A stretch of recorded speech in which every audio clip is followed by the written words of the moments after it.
Fala pessoal, tudo bem com vocês? Espero que vocês estejam bem, certo? Vamos para mais uma aula de história aí do professor Renato, hoje falando sobre o Brasil antes do processo de independência.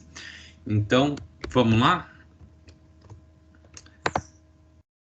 Para a gente conversar sobre o Brasil antes do processo de independência, é preciso entender como estava Portugal. Portugal, ele tinha suas colônias, a principal colônia era o Brasil, e tinha passado já pelos ciclos, né? De primeiro ciclo, que envolve aí o ciclo da cana-de-açúcar, tem o do pau-brasil, da cana-de-açúcar, depois vem o ciclo da mineração. No ciclo da mineração, Portugal ganhou muita grana com o Brasil, certo? Ganhou muito dinheiro, ou, vamos dizer assim, roubou muitas riquezas do Brasil. Porém, o ciclo da mineração ele começa a cair bastante, certo? Ainda vai existir mineração no Brasil, extração de ouro, tal. Porém, ele começa a cair bastante. Portugal precisa se modernizar. E influenciado pelas ideias iluministas, Dom José I vai nomear como primeiro-ministro o Marquês de Pombal, que vai tentar uma modernização da economia portuguesa, certo? Tentar fazer o despotismo esclarecido em Portugal. Lembram que é isso? A gente viu na aula sobre iluminismo e despotismo esclarecido. E Marquês de Pombal, ele vai ser influenciado pelo iluminismo e o despotismo esclarecido, ele vai tentar começar um desenvolvimento capitalista moderno. Então ele vai fazer redução do Estado, isso é, cortar a nobreza, né, se apropriava muito das riquezas do Estado.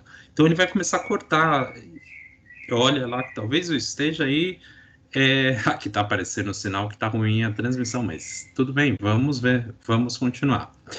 Então, o desenvolvimento capitalista de Portugal, ele vai cortar os gastos da nobreza, sabe? Racionalizar o Estado, transformar o Estado, não diretamente dar o Estado para a nobreza, mas criar cargos públicos. Ele vai incentivar a industrialização, então incentivar a produção de manufaturas. Em Portugal, Portugal era um país que não tinha manufaturas, vivia da exploração das suas colônias e era uma economia rural. Então ele vai incentivar a ter indústrias e vai aumentar o comércio entre as colônias e a nação. Por quê? Porque Portugal, a única coisa que ela fazia era extrair as riquezas. Não tinha um comércio. Não vendia seus produtos, que poucos produtos eram produzidos em Portugal, não vendia seus produtos aqui para as suas colônias. E ele vai incentivar isso, produção portuguesa e vender produtos, aumentar o comércio, certo? Para enriquecer, ganhar dinheiro com a venda de mercadorias, impostos sobre ela, etc. Essa ideia de modernizar Portugal, ele consegue executar, porém isso gera gera um conflito com a elite portuguesa, principalmente a nobreza, que vão querer a cabeça dele e vão conseguir, certo? Há um outro motivo aqui que na modernização, que envolve muito o Brasil, que é a expulsão dos jesuítas. Os jesuítas tinham um papel muito fundamental no Brasil, principalmente na organização das comunidades indígenas, certo? Eles que agrupavam, muitas vezes, comunidades, tribos, certo? Não é tribo correto, mas são comunidades indígenas que eles agrupavam de etnias diferentes e colocavam no mesmo lugar para educar, para salvar a alma deles, etc. Vocês já sabem isso aí, vocês já aprenderam em história e também em sociologia um pouco. E o Marquês de Pombal vai tirar todas as atribuições de administração dos jesuítas, vai expulsar os jesuítas de Portugal e de suas colônias. Eles vão poder fazer a parte religiosa deles, mas eles não vão poder assumir a administração do Estado e racionalizar isso, transformar tudo em parte do Estado. Então, as cidades, os aldeamentos jesuítas vão virar vilas e cidades, certo?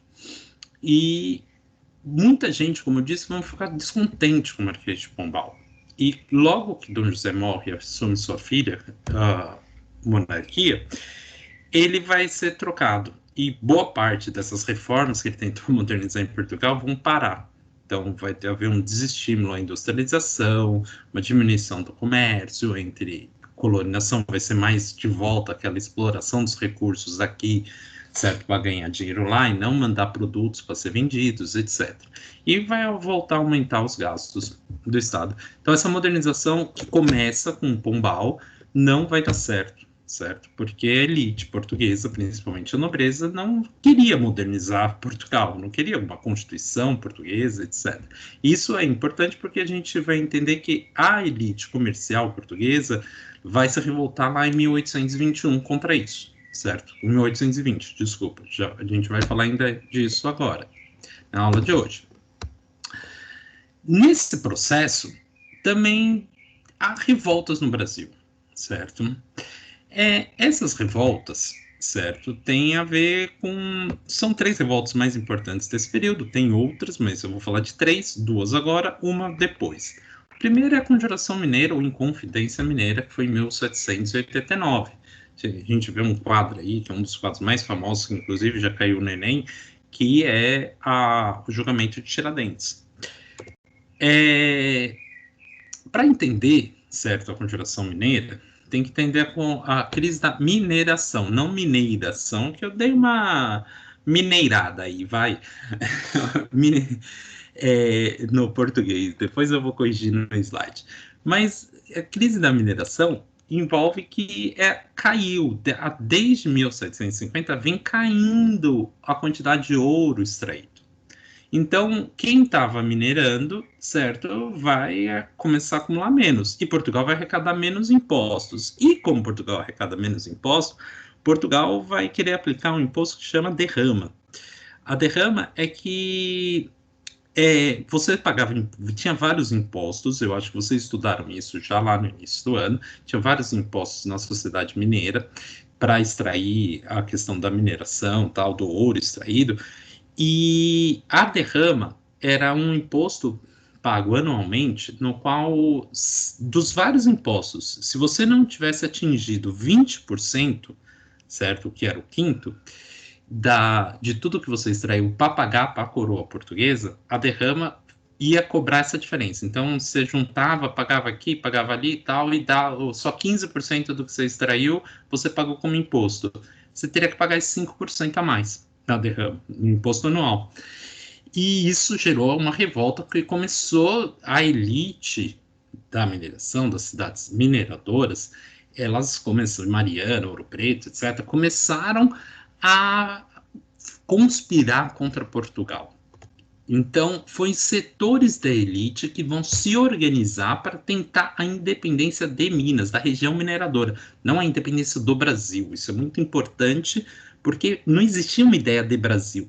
O que existia era uma colônia portuguesa em toda... Certo? São colônias, território colonizado por Portugal, mas não existia ideia, Brasil. Essa ideia não existia aqui na Conjuração Mineira, nem na Conjuração Baiana, nem na Revolta Pernambucana, Revolução Pernambucana. O que existe é justamente setores da elite que querem a independência daquela região, de Minas, para não ser cobrada a derrama, mas também porque elas estavam inspiradas por ideias iluministas e na independência dos Estados Unidos, certo? Então queriam a independência e formar uma república ali.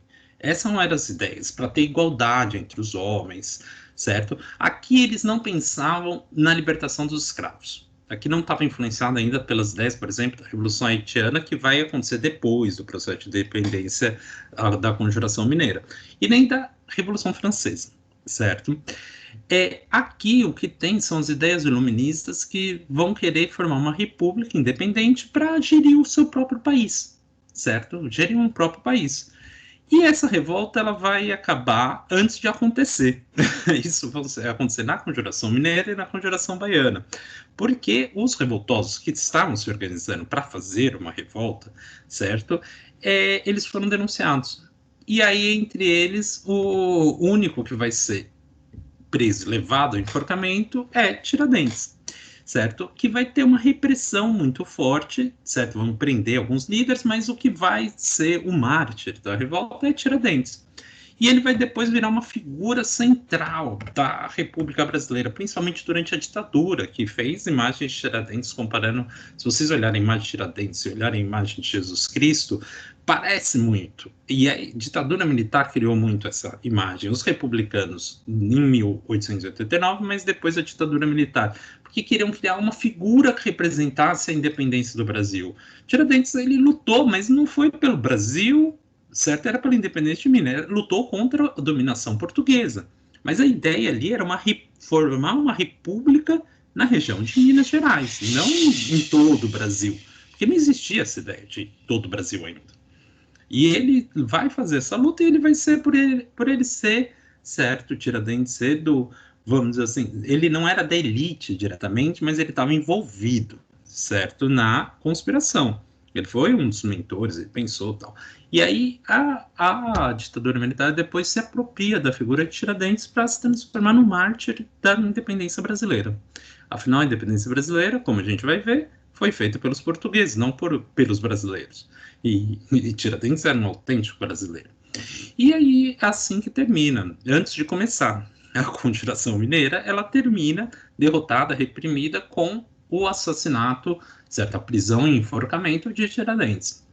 Outra revolta foi uma revolta lá na região da Bahia, na capitania da Bahia, que foi a Conjuração Baiana, 9 anos depois. Essa revolta já tem aspectos sociais melhor, vamos dizer assim, mais desenvolvidos, certo? Foi uma tentativa de organizar uma revolta contra o domínio português. Foi influenciada, certo? Teve a participação de alfaiates, por isso é conhecida como Revolução dos Alfaiates, de sapateiros e escravos. Também teve participação das elites. Hoje a gente sabe que a parte da elite não se envolveu diretamente, mas ela apoiava, mandando inclusive os seus escravos para fazer a revolta, entende? Libertando os seus escravos para fazer a revolta. Isso que eles tinham em mente.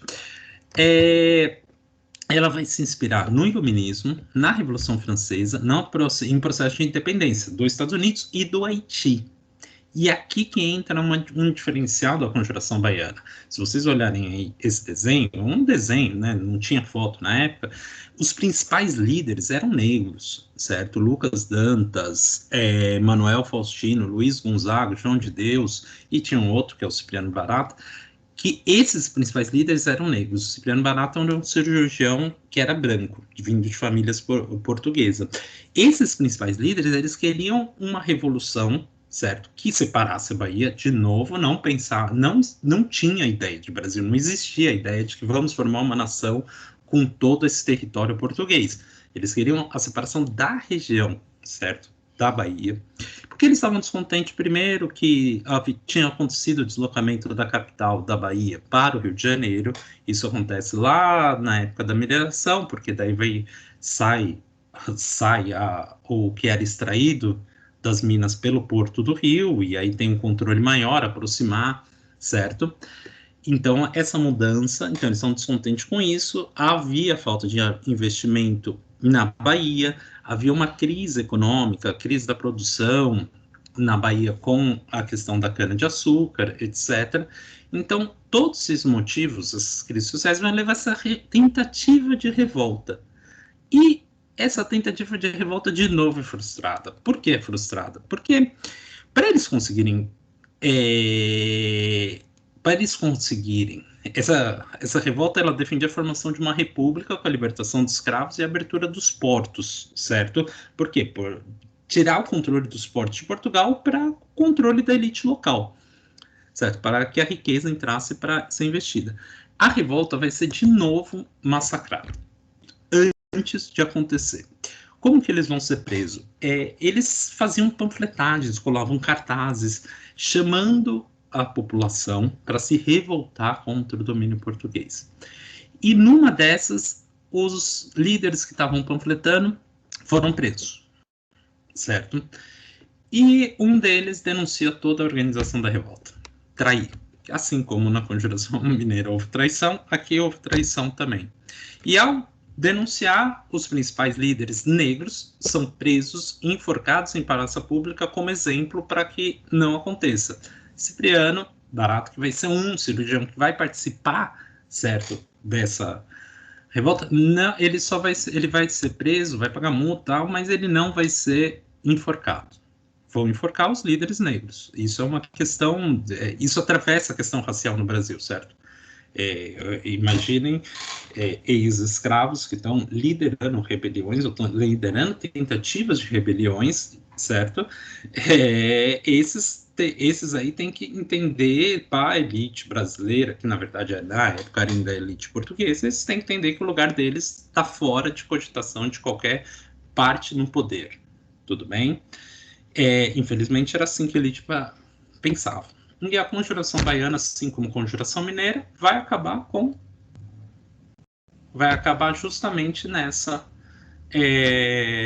traição e ser uma revolta que não houve revolta, ou uma tentativa de revolta que foi frustrada antes, tudo bem? É bem importante a gente ver isso, já cair em vestibular, Enem e tal, fazer as comparações. Porque, por exemplo, a ditadura militar, quando vai lembrar, para marcar isso, inclusive a Conjuração Baiana, ela não é nem pensada como data nacional. Por que ela vai lembrar da Conjuração Mineira e não da Conjuração Baiana? A Conjuração Mineira foi uma tentativa feita pela elite, tem um herói branco, não são heróis negros para a gente reivindicar para a nacionalidade brasileira.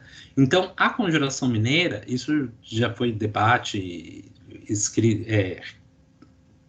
pergunta de Enem, de vestibular. A Conjuração Mineira, ela mostra um pouco a cara da elite brasileira, porque ali não tinha uma revolta para libertar escravos. Na Conjuração Baiana tinha. Ali tinham brancos e elite que iam fazer a conspiração e libertar a região mineira, não era do Brasil, do domínio português. Aqui você tinha uma revolta para libertar a Bahia, porém com forte presença de escravos e com conteúdo social de libertação dos escravos. É preciso lembrar que o Brasil só vai libertar os escravos lá em 1888, então quase 100 anos depois. E aqui já levantava a bandeira de libertar os escravos.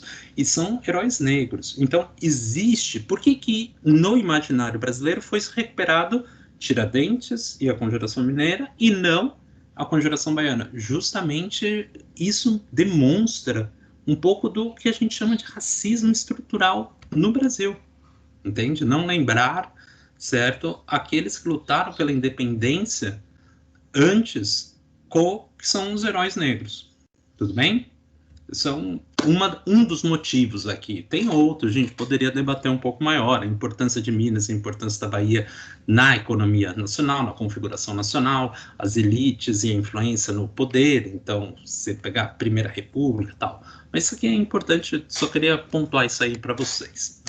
Vamos aí nesse processo de dependência, vai vir a família real para o Brasil. Esse é um episódio clássico, certo? Que vocês já devem ter escutado, devem ter tido aula lá no fundamental. Por que a família real veio para o Brasil? Por que eles vieram para o Brasil? Primeiro, eles estão fugindo de Napoleão. Então, é importantíssimo, certo, a gente fazer essas ligações aqui, ó. Napoleão vai invadir Portugal em novembro de 1807. A família real, ao invés de resistir ao lado do seu exército e lutar contra a invasão portuguesa, o que vai fazer? Fugir.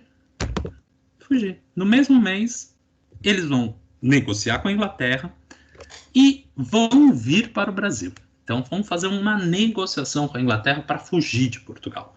E vão deixar sua população lá lutar contra os portugueses. Entende? Vão vir para cá.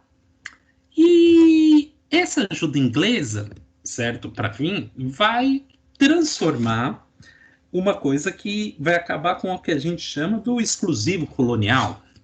O que era o exclusivo colonial? As colônias portuguesas só podiam fazer comércio com o Portugal, porque era colônia, tal. Nenhum outro país tinha direito de fazer comércio. A negociação entre Dom João, que vai vir com a corte para cá, e Inglaterra, é que, ó, vocês me tiram daqui, certo? Vocês me tiram de Napoleão e eu vou abrir o porto para vocês fazerem comércio com o Brasil. E aí, chegando aqui um dos primeiros decretos, no mesmo mês que chega, em janeiro, um dos primeiros decretos, em 1808, vai ser a abertura dos portos para as nações amigas. Isso inclui Inglaterra, desculpa. E aí, nessa inclusão da Inglaterra, vai ter taxas, certo, de importação, tal. Não é que é tipo assim, livre comércio, 0% de imposto. Tem imposto, mas antes não se podia fazer comércio. E aí o Brasil vai começar a fazer comércio com a Inglaterra, certo? E há um desestímulo aqui, há medidas tomadas pela Corte Real à industrialização. Não quer industrializar, não quer produzir manufaturas aqui. Por quê? Porque era muito mais barato, logicamente que era mais barato comprar da Inglaterra. Porém, não produzir manufaturas aqui vai fazer com que o país continue agrário. Entende? É um país agrário, não é um país que tem indústrias. E é um país que a renda agrária, certo? Ela é mais pobre do que a renda industrial. Principalmente aqui a gente está no início da época da industrialização. A gente estudou a Revolução Industrial. Então, vai manter o Brasil como um país agrário. O que tinha no Brasil era agricultura e comércio, certo? São essas duas coisas. Indústria, não. E a Corte Real chegar ao Brasil vai fazer isso. Porém, há um início com a Corte Real de processo de desenvolvimento regional principalmente do eixo Rio, Minas, São Paulo, dessa parte da região sudeste. Há também um desenvolvimento, e aí tem um decreto que vai trazer famílias para o Rio Grande do Sul, do Sul. Porém, o eixo principal de desenvolvimento está Rio, São Paulo, Minas, certo? Esse desenvolvimento que vai dar um início de formação de nação, porque o Brasil não era uma nação, mas vai começar a se formar nessa região do Sudeste. Vai criar o Banco do Brasil em 1808, ou seja, não tinha banco aqui, cria o Banco do Brasil. Vai construir estradas para ligar as principais cidades, certo? Antes eram caminhos, não eram estradas bem definidas para transportar mercadoria, para fazer comércio entre as cidades, etc. Vai criar uma junta de comércio para fazer esse comércio com outros países. Vai criar em 1815, o Reino Unido de Portugal, Brasil, Algarves. Temos que lembrar que Napoleão é derrotado e com a derrota Portugal vai se libertar. Então, ao criar o Reino Unido, o Brasil deixa de ser uma mera colônia. O Reino Unido se dá status igual a Portugal, Brasil e Algarves. Algarves é uma região no sul de Portugal, né? Hoje é uma região portuguesa, né? Está dentro do país, mas antes era uma região autônoma. E ao dar esse status de Reino Unido, quer dizer que os três são a mesma coisa, entende? E o rei estava no Brasil. O rei do Reino Unido de Portugal, Brasil e Algarves estava no Brasil. Ou seja, a importância que tem o Brasil, e aí a importância que vai ter, vai crescer frente a Portugal.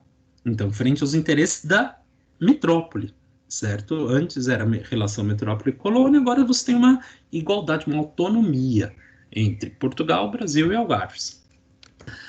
Vai criar a Academia Imperial de Belas Artes e vai criar esse museu aí, que é uma das tristezas nossas, que é uma das maravilhas brasileiras, que é o Museu Nacional, mas é uma tristeza nossa se vocês lembram, o incêndio do Museu Nacional.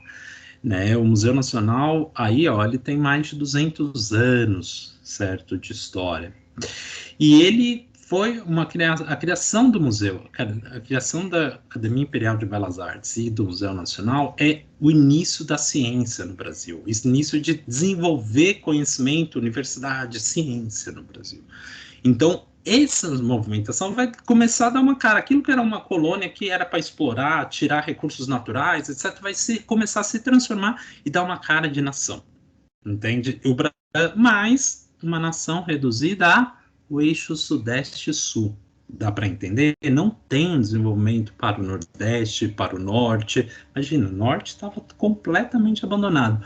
O Nordeste ainda tinha tido desenvolvimento regional por causa do ciclo do açúcar, né? Então, o ciclo do açúcar fez e criou cidades importantes lá. E esse conflito de desenvolvimento é o que vai gerar a Revolução Pernambucana de 1817. Eles, na capitania de Pernambuco, eles vão se revoltar. Há uma decadência desde que houve o deslocamento da capital da Bahia para o Rio de Janeiro, há uma decadência de Pernambuco. Pernambuco está numa crise grande, a cana-de-açúcar, que era o principal produto ali, está numa crise, não tem tantos mercados, certo? E em março de 1807, com a participação de um cara chamado Cipriano Barato, que vocês já ouviram lá, né, certo? Você vai ter a derrubada do governo local. E você vai ter a instauração da República e da libertação dos escravos. Ou seja, eles derrubam o governo local, eles formam um governo na capitania de Pernambuco, republicano, acabam com o poder da monarquia e eles libertam os escravos, ou seja, acabam com a escravidão. Então, é uma revolta por emancipação de Portugal, certo? Emancipação política, por transformação do tipo de governo, uma república, e pela libertação dos escravos. Então, aqui há totalmente a influência do iluminismo, da Revolução Francesa, das independências dos Estados Unidos, Haiti e da América Latina, que estava rolando, certo? A gente viu na última aula. E outras capitanias começam a aderir. Paraíba, Rio Grande do Norte, Ceará, Alagoas, Bahia, ou seja, o Nordeste, as capitanias principais ali do Nordeste começam a aderir à ideia de formar uma república ali. Se essa revolução tivesse sido vitoriosa, a gente teria tido um país ali, um republicano, certo? Enquanto o Brasil ia ser outra coisa, né? Porque o desenvolvimento local, o desenvolvimento a partir da vinda da corte, principalmente, está acontecendo só no sul-sudeste, desde a época da mineração. E esses locais estavam excluídos do desenvolvimento, eles começaram a se revoltar, certo? E eles, inclusive, chegaram a enviar representantes para a Europa e os Estados Unidos. Para quê? Para pedir o reconhecimento da independência. Isso era muito comum nos processos de independência. A gente luta, consegue, vence aqui, vamos para a Europa, reconhece a independência para a gente poder fazer comércio, para a gente poder fazer acordo comercial, acordo político, etc. Então eles começam a enviar representantes, porque eles tinham derrubado o governo local. Porém, Dom João vai reprimir violentamente aqui. E ele vai fazer derrotar em maio de 1817, ou seja, 2 meses depois, derrotar completamente a Revolução Pernambucana. E, ao derrotar a Revolução Pernambucana, vai prender seus líderes, tal. A política em relação a essa região que a gente chama hoje de Nordeste vai continuar mesmo. Não vai ter desenvolvimento, não vai ter uma política específica, os recursos não vão chegar, etc. Vai continuar mesmo. Porém, é isso. Houve uma tentativa da elite pernambucana e que teve adesão de outras elites, de outras capitanias, para tentar essa independência de forma a guerrear contra os portugueses, certo? Então, o processo de independência brasileiro, ele é marcado também por revoltas. Há tentativa em Minas, há tentativa na Bahia, há tentativa em Pernambuco de, por meio do conflito e da guerra, lutar contra os portugueses. Todas as tentativas foram derrotadas. Essa daqui é a única que tomou o poder, derrubou o governo, não foi só uma conspiraçãozinha, certo? Que não chegou a tomar o governo. Tomou o governo, porém não conseguiu resistir às tropas portuguesas. E aí veio a volta de Dom João. Em 1820, inspirado pelo Iluminismo, pela Revolução Francesa, acontece a Revolução Liberal em Porto, que é uma cidade de Portugal, e que vai tomar todo o reino de Portugal. Essa revolução vai exigir uma Assembleia Constituinte para limitar os poderes da monarquia, que ainda era uma monarquia absolutista em Portugal, ainda que o rei é o Reino Unido de Portugal, Algarves e Brasil, o rei estava no Brasil, certo? Então, o local do poder político do Reino Unido era aqui. E essa Revolução Liberal vai pressionar Dom João a voltar, certo? Dom João vai ficar pressionado a voltar para cá. Para Portugal, certo? Com essa pressão, ele vai nomear Dom Pedro I como príncipe regente. Então, quem vai assumir o cargo aqui é um Reino Unido, certo? Que ele vai governar a partir de Portugal, e aqui quem vai governar é Dom Pedro I, que era seu filho. Ele vai nomear no dia 22, no dia 25 ele partiu para Portugal, certo, Dom João? Ele acaba a sua estadia aqui. Porém, vai se formar lá em Portugal a Assembleia Constituinte, vai começar a fazer uma Constituição que vai limitar os poderes do rei, vai fazer uma monarquia, certo, parlamentar, para limitar os poderes do rei mesmo, acabar com o absolutismo em Portugal.